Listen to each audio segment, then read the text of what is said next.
Break के बाद आपका एक बार फिर खैर मकदम है। ब्रेक में जाने से पहले संबित पात्रा से सोमनाथ भारती ने कुछ सवाल किए थे।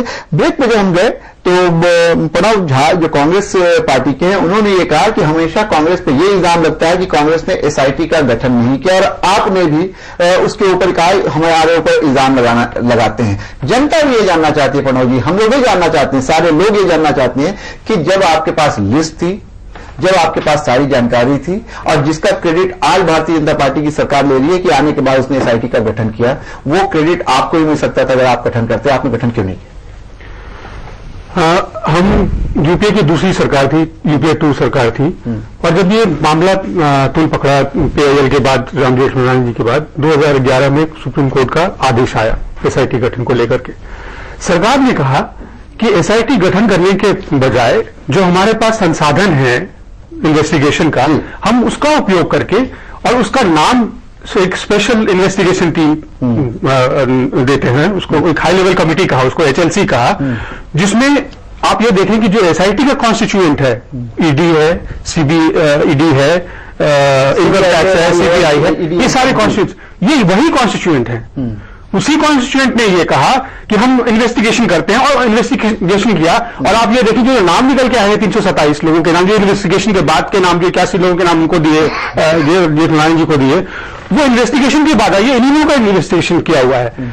और इसके एवज में जो है वो पार्टी जो है वो कोर्ट चली गई, और कोर्ट ने फिर ये कहा कि नहीं, इसका आदेश कब आया? 1 मई को आया, जब हम चुनाव में थे ऑलरेडी, कि एसआईटी गठन होना चाहिए, और उनको 4 सप्ताह का समय दिया, और उनको बाध्य होकर एसआईटी का फॉर्मेशन करना पड़ा। तो जो हमारी हाई लेवल कमेटी थी वो वही एसआईटी ही है। फर्क सिर्फ ये है कि हम सरकार के अलग हैं, और उसमें वो सुप्रीम कोर्ट की देखरेख में नहीं थी, ये सुप्रीम कोर्ट की देखरेख में है, और ये अभी तक चलती रहती।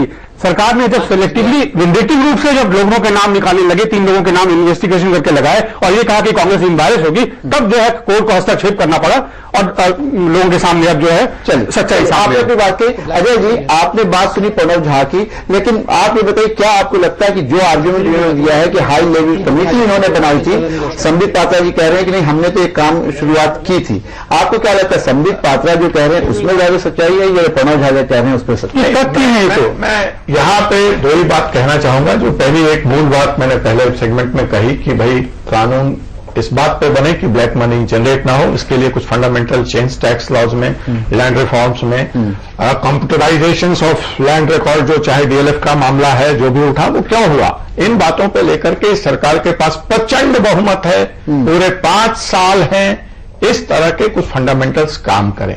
जहां तक संबित जी का सवाल है या भाजपा का सवाल है जी, मैं बिल्कुल उनसे यह कहना चाहूंगा कि वो रैट्रिक्स हो सकता है उन्होंने चुनाव के टाइम में चुनाव जीतने के लिए रखे,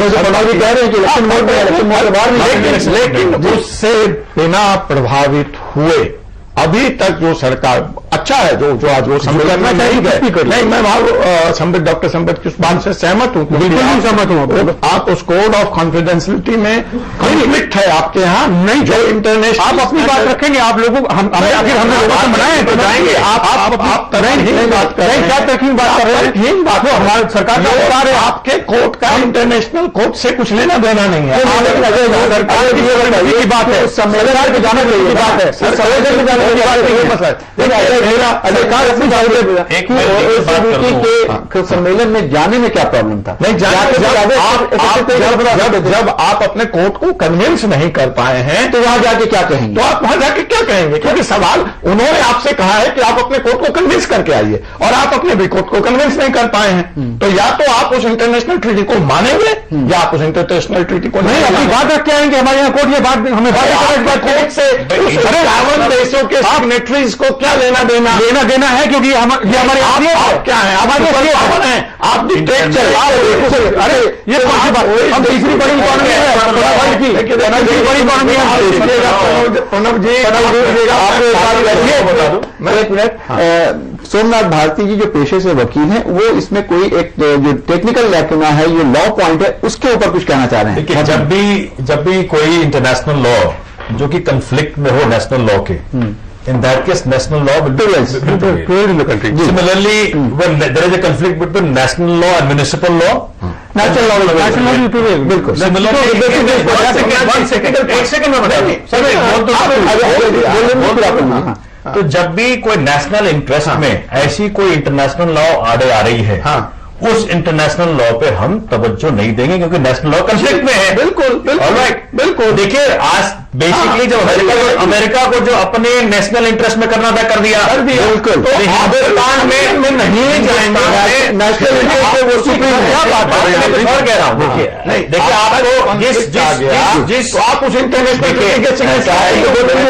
जो जिस शेर बनने का पूरा उन्होंने प्रचंड प्ररूप दिखाया चुनाव के दौरान, ये तो कागज के शेर निकले। अब कागज के शेर एक सेकंड बता रहा हूं, 51 देशों से आप नेगोशिएट कर सकते हैं, संबंध होते हैं 51 देशों से आप नेगोशिएशन कर सकते हैं।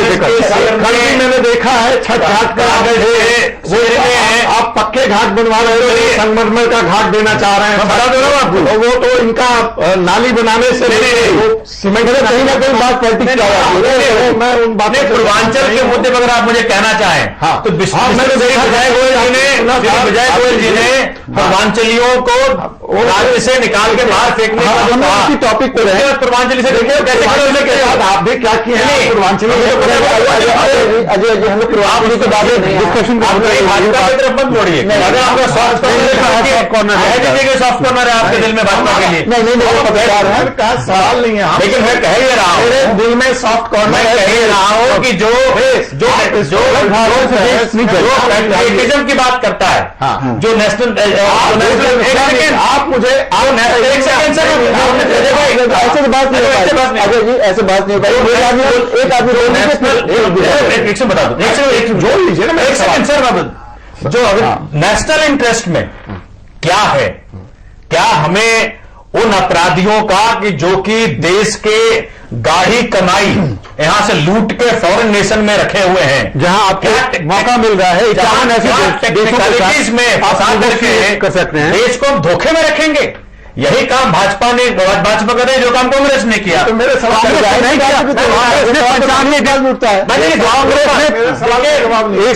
एक सेकंड सर, अजय जी मैं बोल लीजिए।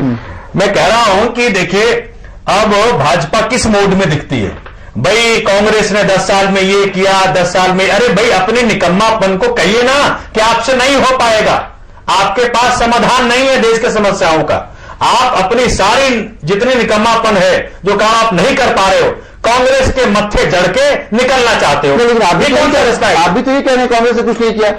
सही कहा, जवाब दे रहा हूं, बैठा यहां बताने। कांग्रेस ने भी धोखा दिया और भाजपा धोखा दे रही है। इन दोनों को देश की जनता को कोई भी धोखा देने मास्टरी हासिल है। नहीं, सोमनाथ भारती जी ये कह रहे हैं कि काले धन का इशू हो या जो भी इशू नेशनल इंटरेस्ट के होते हैं, उस पर नेशनल इंटरेस्ट सुप्रीम होता है, उसमें किसी देश या किसी इंटरनेशनल नियम की जरूरत नहीं है, उसको बहुत ज्यादा मानने की जरूरत नहीं है। हमें उदाहरण मिलता है अमेरिका की अपनी पॉलिसीज को लेकर के।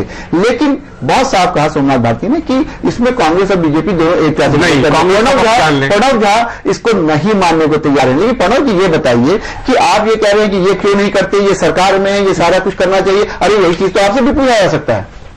मैं आपने क्यों नहीं किया कि जब 2011 के बाद से जब ये काले धन का मुद्दा उठा है, 95 देशों के साथ हम लोगों ने ट्रीटीज की हैं इंफॉर्मेशन एक्सचेंज के तहत।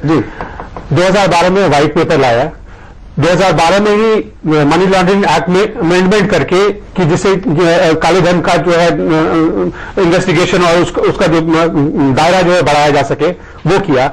उसके बाद डायरेक्टर इंटरनेशनल टैक्सेशन के मॉनिटरिंग में जो कमेटी बनी, उसमें ये पाया गया कि 33,000 करोड़ रुपए जो क्रॉस बॉर्डर ट्रांजैक्शन में उसका लेखा जोखा मिला। ट्रांसफर प्राइसिंग डिपार्टमेंट का एक मॉनिटरिंग वो था, इन्वेस्टिगेशन था, जिसमें 30,000 करोड़ के बारे में तो ये सभी चीजें जो है अभी आज 6 महीने में आके अचानक जो है 800 लोगों का नाम लेके भाजपा नहीं आ गई। ये कांग्रेस ये काम करके गई थी, इसका हिस्सा ठीक, ये काम करके गई थी, बात कह दी। और अजय जी एक चीज जानना चाहते हैं, समय बहुत कम है, कि ये लग रहा है कि जिस तरह से भारतीय जनता पार्टी का जो इलेक्शन कैंपेन था उसमें जितनी बातें कही, जिसकी तरफ सोमनाथ भारती जी इशारा कर रहे हैं, तो वो सारी बातें करना कहीं ना कहीं अपहिल टास्क है, बहुत टेढ़ी खीर है, बहुत मुश्किल है। क्या आपको लगता है कि बहुत सारी चीजें पार्टियां इलेक्शन में कह देती हैं लेकिन उसको लेकर के संजीदा नहीं होती, उसको लेकर के कोई सीरियस एफर्ट नहीं किया जाता? नहीं, ये मैं भारतीय लोकतंत्र की कमी कहना चाहूंगा कि हमारे लोकतंत्र में आपको कहने की तमाम छूट है चुनाव के बारे में, मैनिफेस्टो में जो आप लिखे कोई अकाउंटेबिलिटी लेकिन नहीं है जो आपने कह दिया। कितना लोग अपने मैनिफेस्टो को जनता ये बाध्य कराएगी। हमने वो भी दिन देखा है कि आज इलेक्शन चालू है और मैनिफेस्टो आ रहा है, तो ये कहीं ना कहीं भारतीय लोकतंत्र की खामी है। और मैं एक ही बात कहना चाहूंगा कि इस सरकार के पास बहुमत है, कांग्रेस वाली स्थिति नहीं है उनकी। देखिए कांग्रेस को सीधे मल्टी पार्टी गवर्नमेंट नहीं, अलायंस गवर्नमेंट। आपको कह दें कि दिल्ली में आपने 39 दिनों में स्वर्ग क्यों नहीं बना दिया, ये भी अतिशयोक्ति होगी। हमको यह समझना चाहिए। और मैं यहां पे एक बात कहूंगा कि अगर मोदी सरकार उस चुनावी जो आप बात कह रहे हैं, जो और था जो क्रिएट किया, उससे अलग हटकर, उससे बिना प्रभावित हुए विपक्ष के इस दबाव और इस बहसों के दबाव में, जैसा अभी डॉक्टर संबित पात्रा दिख रहे थे आए हुए, अगर काले धन के क्रिएशन पे कुछ फंडामेंटल कानून में बदलाव कर सके और हमारा ऑपोजिशन कंस्ट्रक्टिव अगर, लेकिन एक चीज जाते जाते आपसे सोमनाथ भारती जानना चाहेंगे, अभी एक बात और आई है कि शायद अरविंद केजरीवाल भी एक लिस्ट काला धन के हवाले से देने वाले हैं। आपके पास भी कोई काला धन के बारे में जानकारी है? तो जैसा कह रहे हैं जय कुमार कि सारे लोग अपोजिशन और जो गवर्नमेंट के लोग हैं वो मिलकर के अगर काम करें तो इसमें कुछ अच्छी चीज हो सकती है। बिल्कुल अच्छी चीज हो सकती है, लेकिन करेगा कौन? आज सत्ता में आप आगे बढ़िए, आप वो लिस्ट हम तो लिस्ट सरकार को करना पड़ेगा को तैयार है। हम तो कहने को रोक कौन रहा है? आप एफिडेविट करें, हम दे रहे हैं, आधार को करना पड़ेगा। लिस्ट ऑलरेडी हमारी जो 15 आदमियों की लिस्ट थी, जिसको हम आज से नहीं बहुत पहले 2 साल से कह रहे हैं, जो 3 नाम आज लेके आए हैं, वो 3 नाम हम 2 साल पहले दिखा चुके पूरे देश को। हम कह रहे हैं कि बाकी 12 भी उसी लिस्ट में है, हम ये एफिडेविट में दे देंगे सुप्रीम कोर्ट को। जनता के पास नाम कब आएंगे? इनफैक्ट ये तो बड़ा शायद भाजपा ऑनरेबल सुप्रीम कोर्ट की एक तरह से धन्यवाद कर रही होगी कि चलो ये बड़ा टली सुप्रीम कोर्ट के पाले में गेंद है, हमारे पास नाम नहीं है। नाज़रीन, आपने देखा सारी पार्टी अपनी ढपली अपना राज अलाप रही है। जाहिर सी बात है कि ये मामला जो है कालाधन का, ये इतना आसान नहीं है। जब विपक्ष में थी भारतीय जनता पार्टी तो ये भी कहा नहीं जा सकता कि शायद उसको ये जानकारी नहीं हो कि ये बहुत मुश्किल काम है, लेकिन जब सरकार में आई है तो उसको ये लग रहा है कि इसमें कहा बहुत कुछ गया, लेकिन इस पे बहुत ज्यादा कुछ करना, तुरंत करना, 100 दिन में करना शायद मुमकिन नहीं है। बहुत सारी चीजें, इंटरनेशनल ट्रीटीज हैं, कन्वेंशंस हैं, बहुत सारी चीजें हैं। जाहिर सी बात देश से बाहर का मामला है, लेकिन इन सारी चीजों में कहीं ना कहीं भारत की 125 करोड़ आवाम अपने आप को ठगा हुआ महसूस कर रही है। हम तमाम मेहमान का शुक्रिया अदा करें। खुली बहुत में फिलहाल इतना ही। आप आलमी समय को इंटरनेट पर देख सकते हैं, लॉग ऑन करें समयlive.com। फिलहाल हमें इजाजत दीजिए और आप देखते रहिए आलमी समय।